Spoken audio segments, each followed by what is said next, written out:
The Prince and the Rhinoceros, an Indian tale of speaking kindly. Once upon a time in India, a rare rhinoceros was born, with skin so beautiful it almost glowed. The rhinoceros was given to a noble prince who was very lonely and whose kingdom was poor.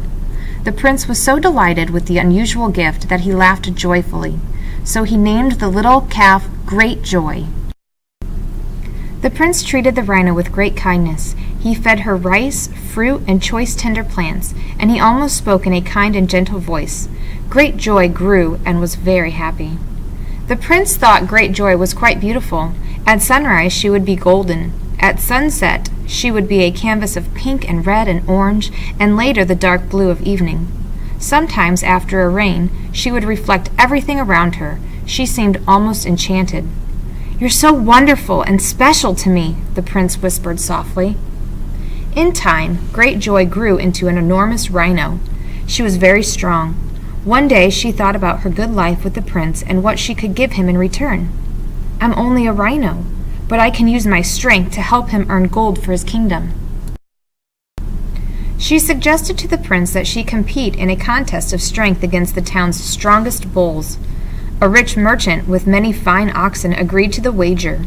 Great Joy would pull 100 loaded wagons, usually towed by his team of 8 oxen. The bet was 1,000 gold pieces. The next day, the prince inspected the wagons and harnessed Great Joy to the front. Then he climbed onto the driver's seat. Great Joy waited for a few kind words of encouragement before starting. Instead, the prince, thinking only of the gold, waved a whip in the air and shouted, "Pull, you big wrench! Move, you worthless rhino!" Great Joy was shocked at her beloved prince's words. "Wretch? Worthless? I'm no wretch," she thought. "I'm not worthless either." She stiffened her huge legs and refused to move an inch. Humiliated, the prince ran home and hid in his royal bed. "I'm ruined," he cried. Great Joy was filled with pain and sorrow. She needed to understand what she had done to deserve such cruel insults. After many days and nights without food or sleep, she went to the prince's palace, which had grown shabby due to his impoverished state. "Oh, prince, in all our years together, have I ever done anything to hurt you?" "No, never." "Then why did you say those terrible things to me? Was the thought of gold worth more than what I can offer?" The prince hung his head. Tears ran down his face. "The gold distracted me. I forgot the importance of our friendship. I'm so ashamed." "Then we will try again," Great Joy said. "Go back to the merchant and double your bet."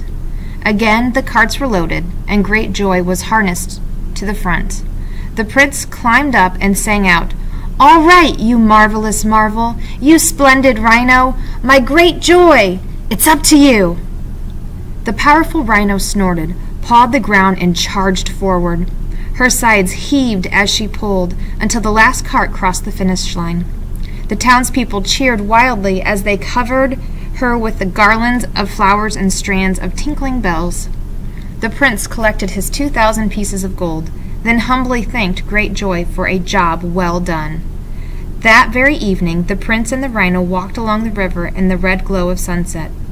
"I didn't mean to say such hurtful words to you," the prince whispered. "Please forgive me." "I already have," said Great Joy, and that's how they lived forever after, in friendship and great joy.